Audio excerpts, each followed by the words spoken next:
Ribuan warga melarikan diri meninggalkan rumah dan harta benda mereka setelah kebakaran hutan semakin tidak terkendali melanda Yunani, Turki, dan sebagian negara bagian California di Amerika Serikat.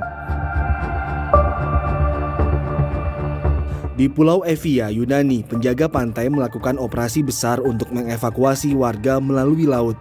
Menggunakan semua alat transportasi yang ada, baik kapal patroli, kapal penangkap ikan, maupun perahu-perahu pribadi, mereka berupaya menyelamatkan penduduk dan wisatawan dari kobaran api yang terus membesar sejak Kamis 5 Agustus 2021 malam hingga Jumat 6 Agustus 2021. Kebakaran di Yunani terjadi karena gelombang panas yang berkepanjangan menyebabkan suhu melonjak hingga 45 derajat Celcius. Ribuan orang meninggalkan rumah atau akomodasi liburan mereka akibat gelombang panas ini. Sementara di Turki, kebakaran hutan di wilayah selatan negara itu menewaskan 8 orang.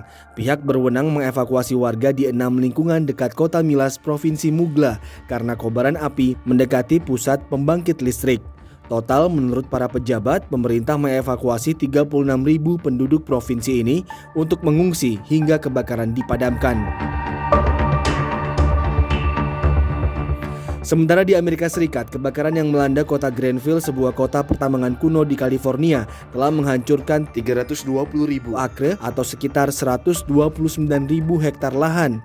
Dikutip dari laman NBC News, hanya 35% bangunan yang masih berdiri.